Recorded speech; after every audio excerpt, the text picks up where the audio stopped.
2025 में एक ऐसी घटना हुई जिसे अमेरिकी तकनीकी कंपनियां असंभव मानती थीं। हुआवे ने दुनिया के सबसे बड़े स्मार्टफोन बाजार में एप्पल को पीछे छोड़ दिया, न तो सस्तेपन के कारण और न ही दूसरों के डिजाइन की नकल करके। प्रत्येक घटक, प्रोसेसर से लेकर ऐप स्टोर तक, पूरी तरह से एक देश के अंदर डिजाइन किया गया, निर्मित किया गया और लॉन्च किया गया बिना किसी अमेरिकी कंपनी की भागीदारी के।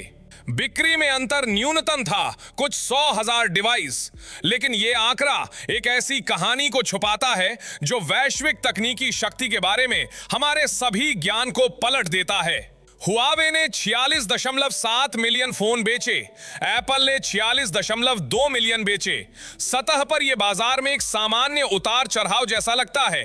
वास्तव में यह पिछले 2 दशकों की सबसे महत्वाकांक्षी तकनीकी परियोजना का प्रमाण है।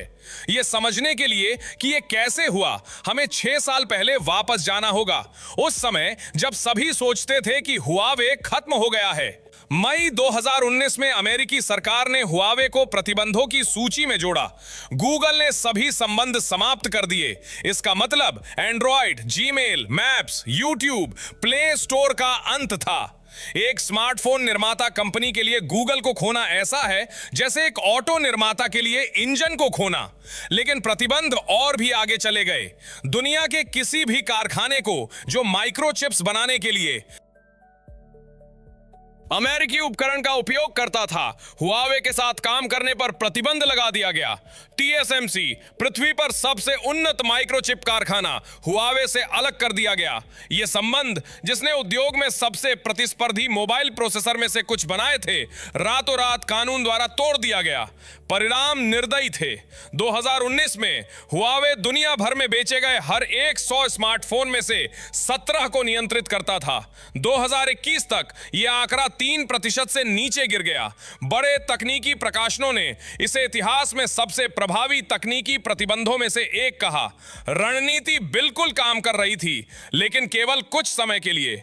जबकि दुनिया एक मृत्यु पत्र लिख रही थी, चीन के अंदर कुछ शांत हो रहा था। इंजीनियर इस तरह काम कर रहे थे जैसे वे पहले कभी नहीं करते थे। समस्याएं जिन्हें पहले अनदेखा किया जाता था क्योंकि अमेरिकी घटक खरीदना आसान था, अचानक कंपनी में सबसे तत्काल बन गई। एक मशीन है जो सभी आधुनिक इलेक्ट्रॉनिक्स को परिभाषित करती है। इसे डच कंपनी ASML बनाती है। यह मशीन सिलिकॉन वेफर्स पर अविश्वसनीय रूप से छोटे पैटर्न बनाने के लिए विशेष प्रकाश का उपयोग करती है। पैटर्न नैनोमीटर में मापे जाते हैं, मानव बाल से 100,000 गुना पतले। पैटर्न जितने छोटे होते हैं, एक स्थान में उतनी अधिक कंप्यूटिंग शक्ति रखी जा सकती है। ASML दुनिया की एकमात्र मशीनें बनाता है जो इसे सर्वोच्च स्तर पर कर सकती हैं। यदि आप दुनिया के सबसे उन्नत माइक्रोचिप्स बनाना चाहते हैं तो आपको ASML मशीन की जरूरत है। अमेरिकी सरकार वर्षों से नीदरलैंड के साथ काम कर रही थी यह सुनिश्चित करने के लिए कि चीन को इन मशीनों के सबसे उन्नत संस्करणों तक पहुंच न मिले। मशीन के बिना कोई उन्नत माइक्रोचिप्स नहीं, माइक्रोचिप्स के बिना कोई प्रतिस्पर्धी स्मार्टफोन नहीं। तर्क निर्दोष लगता था, लेकिन अगस्त 2023 में हुआवे ने मेट 60 प्रो लॉन्च किया। घोषणा लगभग अदृश्य थी। जब तकनीकी शोधकर्ताओं ने डिवाइस को अलग किया तो उन्हें कुछ ऐसा मिला जिसने पूरे उद्योग को रोक दिया। शंघाई में SMIC ने पुरानी निर्माण प्रक्रियाओं को परत दर परत ढेर करने का एक तरीका विकसित किया ताकि सटीकता का स्तर प्राप्त किया जा सके, जिसे सभी दुर्गम मशीन के बिना असंभव मानते थे। यह ऐसा था जैसे आपको कहा गया कि आप बिना क्रेन के गगनचुंबी इमारत नहीं बना सकते और फिर 3 साल बाद आप केवल सीढ़ियों और रस्सियों के साथ बनी एक गगनचुंबी इमारत के साथ आ गए। यह काम नहीं करना चाहिए था, लेकिन यह काम कर गया। यह क्षण समय के कारण और भी महत्वपूर्ण था। फोन चुपचाप बिक्री में आया जबकि अमेरिकी विदेश सचिव बीजिंग में व्यापार वार्ता के लिए थे। यह एक संदेश था, सटीकता के साथ दिया गया। 25 नवंबर 2025 को हुआवे ने मेट 80 प्रो मैक्स को किरिन 930 प्रो चिप के साथ लॉन्च किया जो घनत्व के साथ बनाया गया था, जो एप्पल द्वारा कुछ साल पहले बनाए गए माइक्रोचिप्स के स्तर के करीब था। हुआवे ने 42% प्रदर्शन सुधार का दावा किया और स्वतंत्र परीक्षणों ने इसकी पुष्टि की। लेकिन सबसे महत्वपूर्ण आंकड़ा नक्शे पर है। इस माइक्रोचिप के उत्पादन का प्रत्येक चरण चीन के अंदर हुआ। डिजाइन हुआवे के अपने चिप डिवीजन से आया, उत्पादन SMIC में हुआ, सामग्री, परीक्षण और पैकेजिंग सब कुछ देश के अंदर किया गया। एक दशक से अधिक समय के बाद पहली बार एक फ्लैगशिप स्मार्टफोन माइक्रोचिप को पूरी तरह से अमेरिकी निर्यात प्रतिबंधों की पहुंच के बाहर विकसित और निर्मित किया गया। लेकिन माइक्रोचिप कहानी का केवल एक हिस्सा है। इस माइक्रोचिप के शीर्ष पर एक ऑपरेटिंग सिस्टम चलता है जो पिछले 20 वर्षों की सबसे महत्वाकांक्षी सॉफ्टवेयर परियोजना हो सकता है। 2019 में पृथ्वी पर हर स्मार्टफोन 2 ऑपरेटिंग सिस्टम में से एक पर चल रहा था, गूगल का एंड्रॉइड और एप्पल का iOS। दोनों अमेरिकी थे। कंपनियों ने विकल्प बनाने की कोशिश की। माइक्रोसॉफ्ट ने विंडोज फोन पर अरबों डॉलर खर्च किए, सैमसंग ने टाइजन में संसाधन लगाए, नोकिया ने मीगो बनाया। हर प्रयास विफल हो गया। यह इसलिए नहीं कि सॉफ्टवेयर खराब था, बल्कि एक क्रूर समस्या के कारण। कोई भी बिना उपयोगकर्ताओं के प्लेटफॉर्म के लिए एप्स बनाना नहीं चाहता था और कोई भी बिना ऐप्स के प्लेटफॉर्म का उपयोग नहीं करना चाहता था। यह एक आदर्श जाल था। जब गूगल ने 2019 में हुआवे को काट दिया तो उद्योग में लगभग सार्वभौमिक धारणा यह थी कि हुआवे एंड्रॉइड का खुला संस्करण लेगा और उसी सिस्टम के थोड़े कम संस्करण के साथ काम करना जारी रखेगा। हार्मोनी ओएस के शुरुआती संस्करण अनिवार्य रूप से हुआवे इंटरफेस के साथ एंड्रॉइड थे, लेकिन 22 अक्टूबर 2024 को हुआवे ने हार्मोनी ओएस नेक्स्ट लॉन्च किया। यह संस्करण पूरी तरह से अलग था। एंड्रॉइड कोड पूरी तरह से हटा दिया गया था, लिनक्स आधार भी हटा दिया गया था। हुआवे ने अपने होंग मैन कर्नल पर काम करते हुए पूरी तरह से एक नया ऑपरेटिंग सिस्टम शून्य से लिखा। कंपाइलर हुआवे द्वारा बनाया गया था, विकास उपकरण हुआवे द्वारा बनाए गए थे, यहां तक कि ARTS प्रोग्रामिंग भाषा भी हुआवे द्वारा बनाई गई थी। सॉफ्टवेयर स्टैक की हर परत, सबसे गहरे कर्नल से लेकर इंटरफेस तक जिसे आप अपनी उंगली से छूते हैं, नई थी और इसमें अमेरिकी मूल के कोड की एक भी पंक्ति नहीं थी। इसे बिल्कुल असंभव माना जाता था, एक पूरी तरह से नया ऑपरेटिंग सिस्टम बनाना और फिर वास्तव में लोगों को इसका उपयोग करने के लिए राजी करना। यह जाल माइक्रोसॉफ्ट, सैमसंग, नोकिया और ब्लैकबेरी को हरा चुका था। हुआवे अलग क्यों होगा? क्योंकि हुआवे के पास कुछ था जो उन कंपनियों के पास नहीं था। 1 अरब से अधिक लोगों का एक बंद आंतरिक बाजार, एक सरकार जो इसकी सफलता के लिए अत्यधिक प्रेरित थी और एक तत्काल निर्विवाद आवश्यकता कि यह काम करे।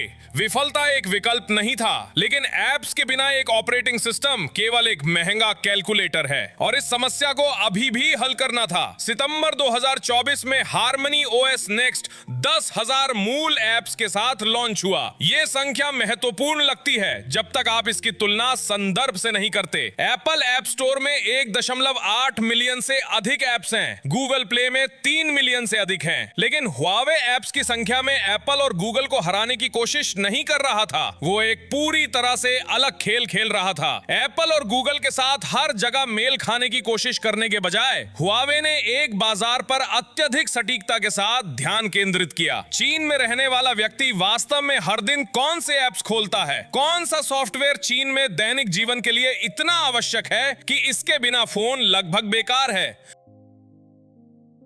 WeChat संदेश और भुगतान के लिए एक सुपर ऐप को हार्मनी ओएस के लिए मूल रूप से फिर से बनाया गया। अलीपे डिजिटल भुगतान प्लेटफॉर्म को फिर से बनाया गया। डोइन टिकटॉक का चीनी संस्करण को फिर से बनाया गया। हर बड़ी चीनी बैंक के लिए ऐप्स को फिर से बनाया गया। राष्ट्रीय कर लेखा ऐप को फिर से बनाया गया। ये सुविधा के ऐप्स नहीं हैं, ये ऐप्स हैं जो आधुनिक चीनी समाज में कार्य करना संभव बनाते हैं। यदि वे आपके फोन पर काम करते हैं तो आप अपना जीवन जी सकते हैं। नवंबर 2025 तक हार्मनी ओएस के पास 300,000 मूल ऐप्स थे। मार्च 2026 तक यह संख्या 350,000 से अधिक हो गई थी और बढ़ती जा रही थी। माइग्रेशन की गति तेज हो रही थी। यह डेवलपर्स के प्लेटफॉर्म में विश्वास के बारे में एक स्पष्ट कहानी बताता था। 2024 के अंतिम 3 महीनों में हार्मनी ओएस सक्रिय रूप से उपयोग किए जाने वाले हर 100 स्मार्टफोन में से 19 को धारण करता था। आईओएस हर 100 में से 17 को धारण करता था। आधुनिक स्मार्टफोन के इतिहास में पहली बार एक ऑपरेटिंग सिस्टम जो अमेरिकी नहीं था, पृथ्वी पर सबसे बड़े स्मार्टफोन बाजार पर आईओएस की तुलना में अधिक हिस्सेदारी रखता था। असली कारण कि यह सब महत्वपूर्ण क्यों है, ऐप्स की गिनती और बाजार शेयर के प्रतिशत से बहुत गहरा जाता है। पूरी तस्वीर को समझने के लिए आपको एक सिद्धांत को समझना होगा जो 4 दशकों से अमेरिकी तकनीक को प्रभावशाली बनाता रहा है। 40 वर्षों में अमेरिकी तकनीकी नेतृत्व एक सिद्धांत पर काम करता रहा है, इतना सुसंगत कि उद्योग के अंदर अधिकांश लोगों ने इसे चुनौती देने के बारे में कभी सोचा भी नहीं। दुनिया में कहीं भी आप एक तकनीकी उत्पाद बनाते हैं, कम से कम एक महत्वपूर्ण तत्व एक अमेरिकी कंपनी से आया या अमेरिकी बुनियादी ढांचे पर काम करता था। यदि आप एक स्मार्टफोन बनाते थे तो आपको क्वालकॉम से माइक्रोचिप्स या अमेरिकी उपकरण पर टीएसएमसी कारखानों की जरूरत थी। आपको एंड्रॉयड या आईओएस की जरूरत थी। आपको गूगल प्ले स्टोर या एप्पल ऐप स्टोर की जरूरत थी। आपको अमेरिकी क्लाउड बुनियादी ढांचे, अमेरिकी विकास उपकरण, सर्वर सॉफ्टवेयर के लिए अमेरिकी सॉफ्टवेयर की जरूरत थी। हमेशा श्रृंखला में कहीं एक अमेरिकी परत थी। यह केवल एक व्यावसायिक लाभ नहीं था, यह सर्वोच्च क्रम की रणनीतिक प्रभाव थी। यदि कोई कंपनी या देश एक ऐसी दिशा में चल रहा था जिसे अमेरिकी सरकार रोकना चाहती थी, तो हमेशा कम से कम एक तार था जिसे काटा जा सकता था। माइक्रोचिप्स की आपूर्ति काटें और उपकरण काम करना बंद कर देंगे। ऑपरेटिंग सिस्टम अपडेट काटें और सॉफ्टवेयर इकोसिस्टम ढह जाएगा। अमेरिकी तकनीकी प्रभुत्व की पूरी प्रणाली इसी सिद्धांत पर बनी थी।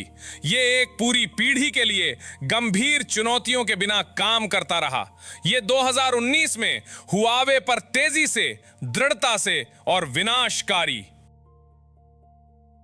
प्रभाव के साथ काम करता रहा। लेकिन अब देखें कि हुआवे ने 2025 तक क्या इकट्ठा किया है। अपने स्वयं के डिवीजन से माइक्रोचिप डिजाइन, एसएमआईसी में माइक्रोचिप उत्पादन, अपने स्वयं के कर्नल पर ऑपरेटिंग सिस्टम, अपना स्वयं का कंपाइलर, अपने स्वयं के विकास उपकरण, अपनी स्वयं की प्रोग्रामिंग भाषा, अपना स्वयं का app store, app gallery. Huawei mobile services के माध्यम से अपनी स्वयं की क्लाउड और खाता सेवाएं। हर परत माइक्रोचिप डिजाइन से लेकर इंटरफेस तक जिसे आप अपनी उंगली से छूते हैं। कोई भी घटक, कोई भी सेवा, कोई भी लाइसेंस प्राप्त तकनीक, किसी भी चरण पर अमेरिकी कंपनी की भागीदारी की आवश्यकता नहीं है। कोई तार नहीं है जिसे काटा जा सकता है। जो रणनीति 2019 में हुआवे को लगभग खत्म कर दी थी, उसे 2025 में हुआवे के खिलाफ तैनात नहीं किया जा सकता। जो कंपनी 2019 में मौजूद थी वह अब मौजूद नहीं है। जिसने इसकी जगह ली वह कुछ है जो तकनीकी दुनिया ने पहले कभी नहीं देखा है। एक उपभोक्ता इलेक्ट्रॉनिक्स कंपनी